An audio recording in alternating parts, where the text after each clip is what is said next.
Je vous aime trop, mes amis, mes connaissances, moi tout. Lelo na ena sujet nini na yebi ke boy bien am sasa he. Ngapi na bien na ngolo nzambe. Lelo na ena sujet nini, lelo na ena sujet ya cancer, lelo na lobi la cancer. Ba vidéo na sala is important pour na biso nyonso. Ezaka pour na minganga te. Santé est important pour na biso nyonso. Et na sala be petit ça ba tout soupe ba vous comprendre. Cancer is a cancer eza transformation ya ba cellule, transformation anormale ya ba cellule na biso. Donc ba cellule ezobota en désordre. Donc ezo se multiplie en désordre na ndenge mo donc salité. Tu vois na kati ya ba cellule. Na to yebisa bino ba cellule soki eza nini, yebisa bino so ba cellule ya nini. Ba cellule ya onde mte sala biso poto zala to banda nzamba ke la biso par ba cellule. Eza na mokina expliquer bino na ena lobela ki ba cellule ya sikoyo tozana ba signe oyo la tsamtana cancer ba bien ba symptômes ya cancer na lobela cancer en général cause cancer ezwaka place oyo ezwa kombo ya organe et pourtant kombo ya organe oyo à côté li so il est à côté qui na peau ba bien un cancer de la peau so il est à côté qui na poumon cancer pulmonaire soit cancer à poumon. Yeah. Sikoyo, ba symptômes à cancer, ezani po ba kozana cancer. Po ba kozana cancer, et lo kwa liboso mona moi gonflement mon bon qui est so ezana peau par exemple na pesi peau. Gonflement mon bon qui est na peau, mais eza palpable. Palpable ça veut dire eza un peu mou. Oko finango bo est palpable donc il faut na sala bosse qui na palpé. Tu vois. Après et comme et gonflé mke vimbi et celle siko mbuma oto benga modile skonde yangwane sali mbuma wana ezali taba ganglion o kanisa kutu kyste mais eza kyste te cancer eza différent ya kyste ba symptômes nango kyste to ebi ke na kati nango eza liquide ezala e gonflaka par liquide na kati soit graisse mobo e mou na kati.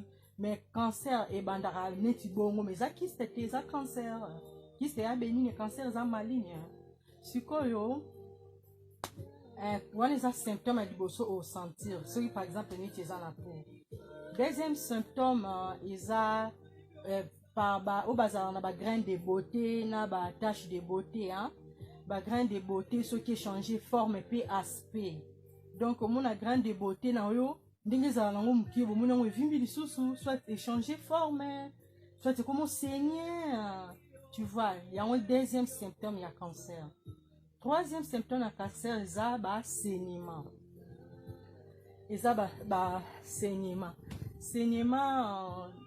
et cause à la paix na pendant un cycle na biso pa na biso basi donc et cause à la paix métrorragie en dehors et en règle. Donc, cause à la paix après ménopause, basseniment wana.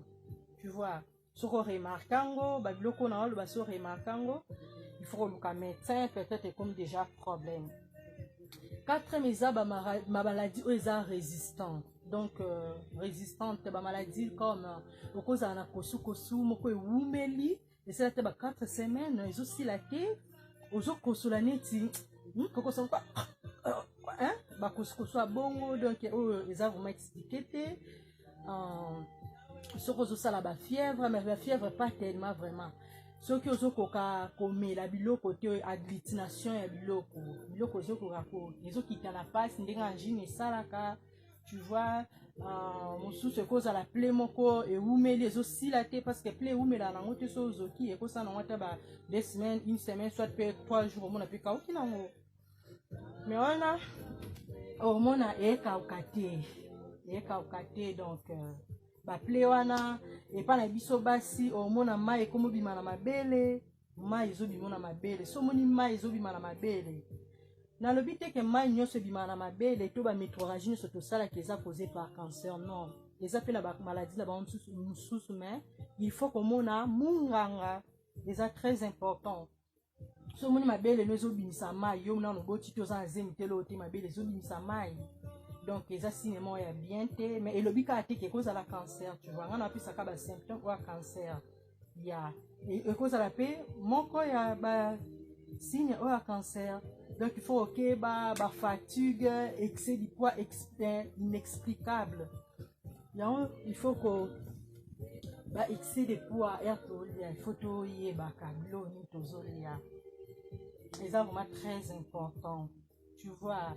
Donc so comme na excès de poids mon bo soit diminution ya poids donc au diminuer poids donc au perdre kilo perdre poids subitement comme konda subitement poids comme kita ozoba te ezouta par nini c'est pas aussi bon ya tu vois yango wana nde eza basigne oyo ya cancer oyo ekolakisa cancer oyo ekotinda pa médecin oyo ekotinda mpe médecin asala ba check-up sur yango.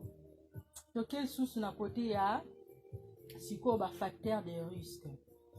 Facteur de risque ya cancer liboso toke na famille nayebisa bino mpona baselile ba ADN na biso oyo to ba ADN. ADN eza acide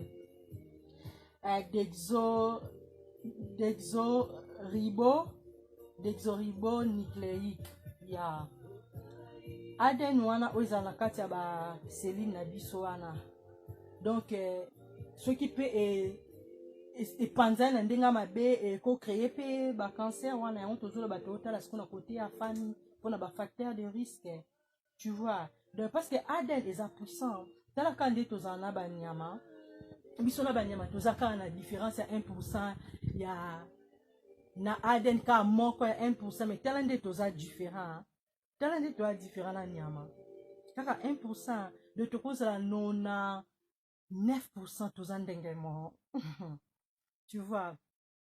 Ya na bafacteur à risque mosusu toke lisusu na kote ya alimentation. Alimentation tozolia biloko ya kolia bamalbouffe wana eza bafacteur à risque tu vois. Bamalbouffe neti baviande rouge à chaque fois babiloko moko ozosala babraille oyo tokende osala babraille wana ce n'est pas bon donc bachakiterie eza etelemi ebele bamalbouffe oyo eza bien te mpona santé na biso excès ya graisse ya sucre ya mungwa bafruit mosusu nyonso te fruit eza bien mpona kolia bamisusu tu vois eza mpe bien te ekozala su nini donc eza tellement ebele kote ya alimentation il faut totala biloko oyo tolia eko kozeli biso cancer biloko oyo tozoutilize eko kozeli biso cancer il faut kokeba banyama bamisuni bato baliaka bamisuni il faut faire très attention kote wana parce que eza tellement bien te tu vois. sikoyo toke na prévention ya cancer mpona koprévenir kozala na cancer te po il faut koéviter juste biloko nyonso na lobi malbouffe excès ya sucre il faut kolia mingi balégume il faut kolia mingi bafruit na saison nango kolia bafruit te oyo eleka déjà saison non il faut kolia bafruit na saison nango donc côté alimentation il faut kolongola nyonso ezokozango neti nde toloba bato baza na problème neti ya gastrite tu vois déjà kosupprime bacause oyebi déjà ke cause ya boye yango te kozanga boye cause ya boye yango te kozanga boye déjà kosupprime yango.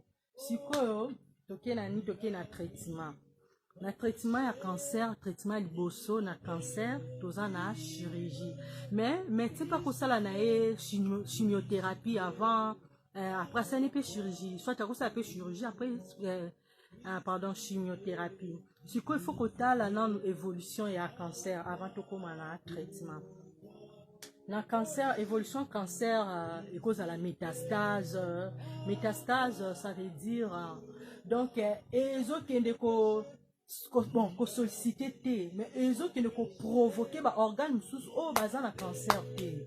Par exemple oza na cancer na poumon métastase eke kotungisa ti pancréas eke kotungisa ti foie omona donc ezotambola bongo eza rapide ezotambola na makila po kende kobebisa baorgane oyo eza saine oyo eza na maladie te ya mosusu donc place wana nde soki tozala na différence ya module na métastase.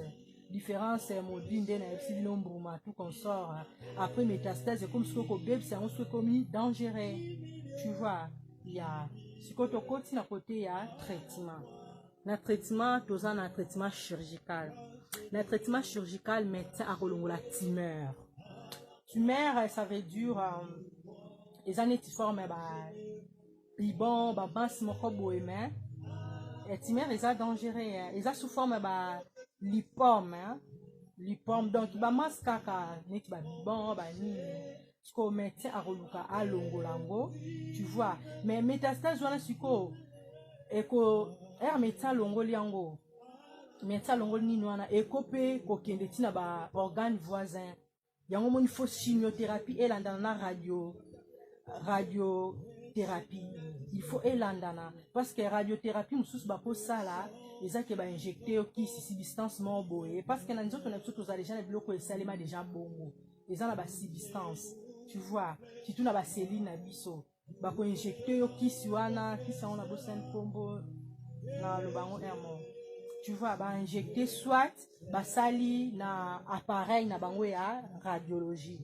yango tozalaki so tozwa baflash na ba ya radiologie mona tozokima mpona kobanga barayon wana omona. Donc médecin kosala bongo parce que eko créer lisusu baorgane wana mosusu oyo eza nango bien yango ozomona moto déjà basala opération ya cancer il faut asala keba parce que akozongela lisusu cancer, tu vois. Il faut asala keba même ko nde tofanda na moyibo toza na ba rayon ultraviolet, hein Laura, le soleil, rayon ultraviolet, oui, tu vois. Otika ndenge bandele bandinga ko se bronzer bongo, tu vois. Na biso nde topakola ba produit moko chimique ba mafuta to pakola, tout ça ça peut créer aussi des cancers, tu vois. Donc CNTP ça na ba traitement mosusu toza na ba